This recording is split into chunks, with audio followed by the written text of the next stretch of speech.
Hello again. So, again, this beer I have had in the fridge a little while.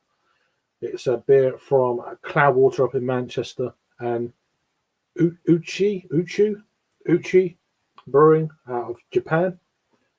And it's a can of not their latest V series, but this is the V15.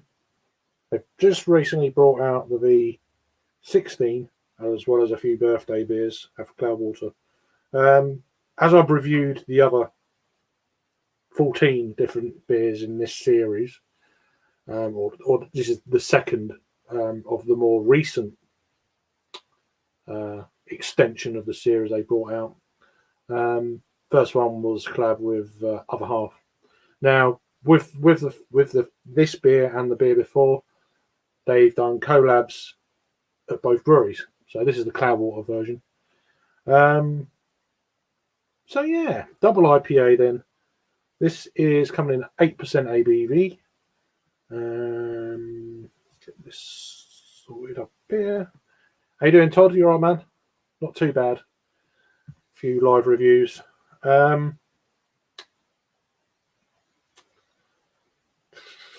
it looks like, yeah, this beer's goes to Sweden, France,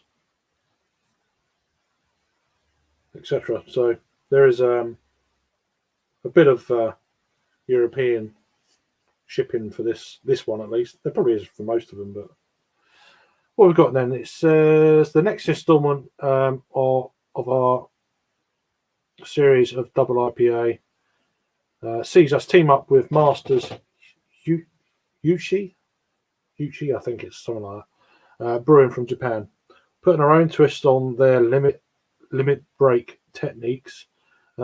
This blended double IPA saturated in hops with a ludicrous amount of oats, creating a deliciously creamy and supremely juicy IPA. So no information there at all, and no information on the can. So I don't know what it's brewed with. I'm probably sure if you went online and had a little look, I'm on the wrong page. It's better. You could find out. It's just got the basics on here. Has it even got that? Just says where it is. Best before. Blah, blah, blah. It hasn't even got any information about the beer at all on the can, apart from 3.5 UK units. Everyone wants you to know that these days. And the calories in it, all the stuff you really want to know. But when it comes to ingredients, you're not having it. What's going on? Cloudwater used to be very good. I'm going to crack it open. Especially in the V series when they had like bottles. They used to tell you what hops are in there, what malts are in there, a full list. The dry hopping rate, the IBUs, and all of the homebrew kind of information. They put everything on the side of their bottles. Now I think it changed. Everything become a secret when it comes to IBUs, etc. I know this is like a New England hazy, but that all went by the wayside. As soon as they started canning, there was less and less information, for whatever reason, on their cans. Strange. Anywho, that looks fantastic in the glass. Got just below a one finger whitehead, a top of a, well, as it says, a nice creamy looking hazy New England IPA. So it seems like they've started the V series again. So 14, 15, recently 16. And they've all been collaboration beers. Whereas before, it was all experimentation. It was West Coast. There was the start of the haze craze. I can't remember what V series or number it was.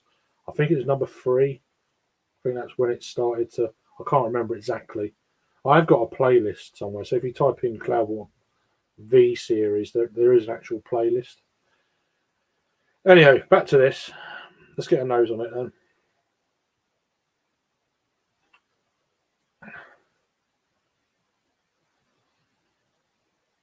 Very subtle. Again, the beer's not long out of the fridge. Citrusy, yeah, as you'd expect. Grapefruit. There's not one thing overstepping the other in terms of aroma. It smells really good. I think sometimes that's what I, kind of look for. You try and anticipate what it's going to taste like through the aroma. Or I do anyway. And there's not really one thing overstepping the mark from the other.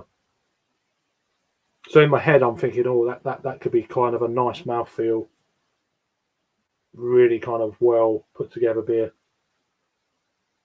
There's not much else I'm getting. There's bits of everything going on in there. So I'm expecting a decent mouthfeel to the beer for sure. Creamy. Obviously, it's got oats in. Anyway, cheers. Cheers. Cheers, Todd. Brain fart.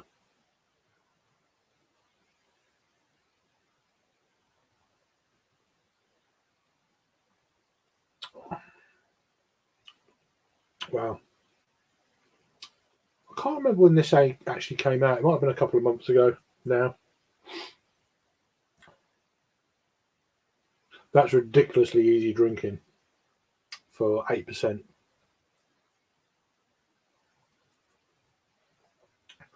So the thing that first hits me is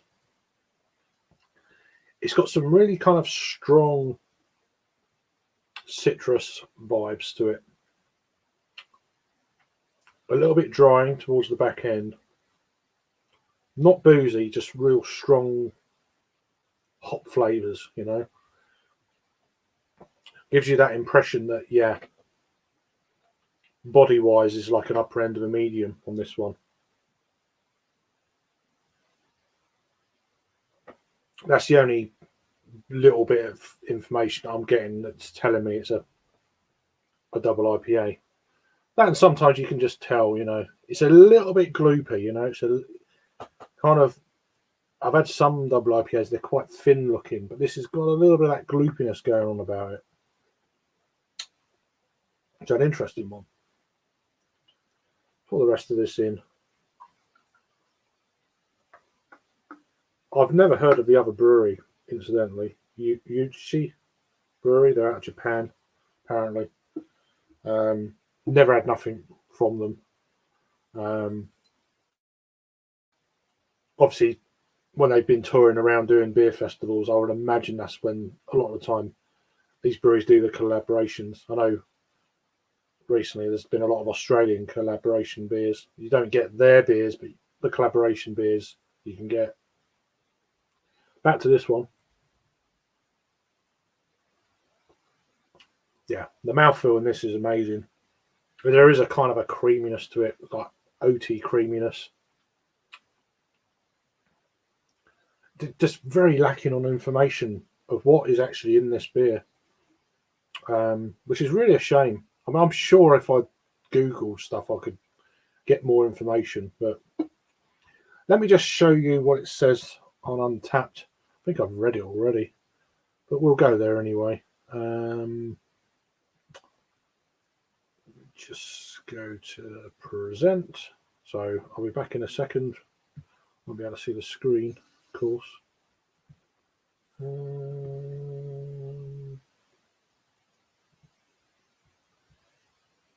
There we go. Pretty much what I've just told you. Yeah, a double New England hazy, whatever you want to call it, IPA. It's got a massive score.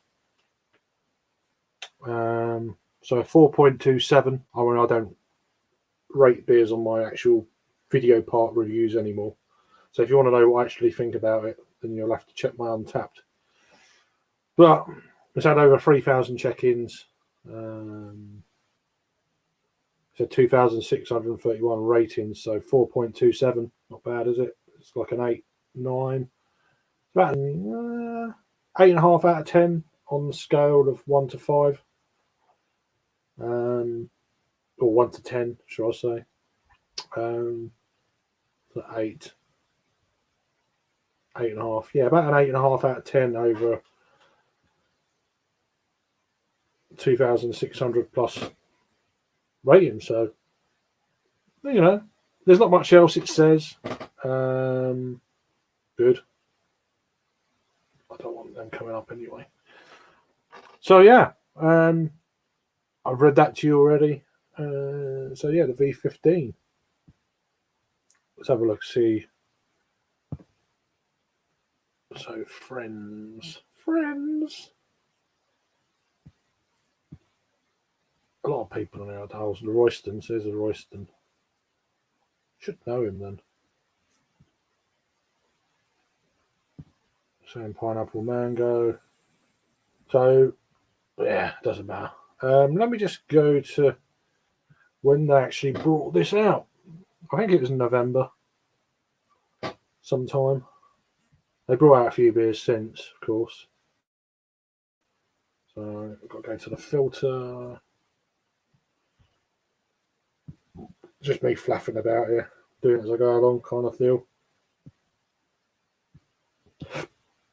Oh, that sounds interesting. So they brought quite a few beers out. V16. God, they brought a lot out. Where are you? Can't even find it. Perhaps it was longer ago than. Where is the V? There it is, all the way down there. Yeah, so mid-November, this first got put onto Untapped, and as you can see, they brought out like 20 odd beers since then. Admittedly, there's a few bottles there for Christmas time, like they do the barrel aged stuff. But yeah, the 15th of November. And they've just recently, in a couple of weeks, brought out the V16. So it's had a bit of time to, kind of settle.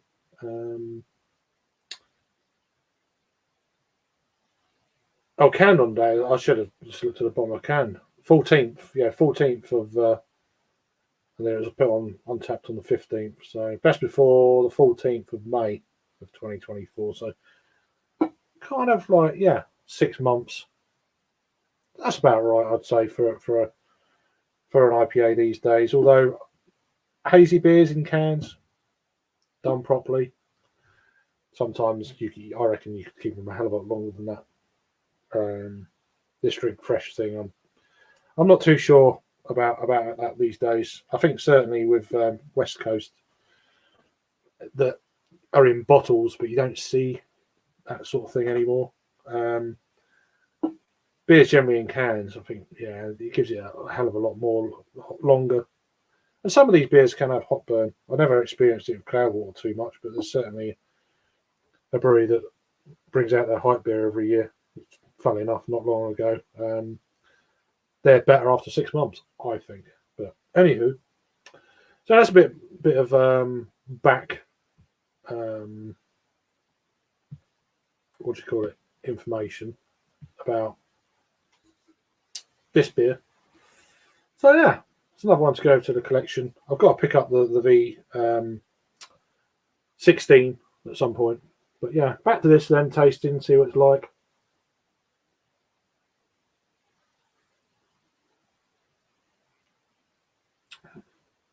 Yeah, there is mango, pineapple, pale stone fruits, a little bit of peach.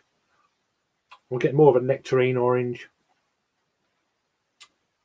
There's a little bit almost like piffiness of the orange going on there. A little bit drying. Big bowl flavours, upper end of a medium body. Alcohol, not really getting 8%. Dangerous beer. Could drink quite a few of these. No bother at all. Tasty. And it's a series that if I hadn't have already started doing the series back when they first started doing it, Would I be rushing out? I'm not rushing it exactly, but would I be intent on getting all of the ones that come out next? Probably not, to be honest with you. But sometimes it's like you just got to carry on with it, and you whatever it doesn't have to be beer, but yeah, you've got like a set so far. Then you've got to carry on now. It's clever really. Yeah, they left it alone for like 4 or 5 years, and they've started bringing them back recently. Yeah, not too bad. I don't know how far they're going to go. It's a shame they're not trying different hop like brewing techniques, because the beginning of this series was very kind of pioneering, certainly for UK breweries, with the New England haze doing different things. It's a shame that there's a few other kind of like, I think, avenues they could have gone down rather than just doing collabs for the sake of collabs. Basically, it's a piss up. Basically, it's what these collabs are all about. But I'd rather them go into what modern techniques have kind of happened since they left the V series alone at V13. There's quite a lot of changed, hopping techniques, etc. I'd rather them gone down that way, but that's just me. But anyway, this beer is still fantastic. Probably still knocking around some places. I don't know about online, but certainly around here, I think it's still around. I'm not sure.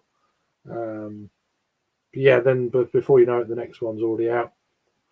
Their birthday, ninth birthday beer is out as well. Double IPA, things like that. Double dry hopped IPA, and the V. I'm losing track of numbers here. The V16 is out recently, so. Anyhow, looks a nice beer. That's going to be it for a live review part. I might do a stream shortly. See who's about. And have a nice rest of your evening. Cheers for joining in there, Todd. Hope you're keeping well. And have a good one. See you on the next review. Cheers.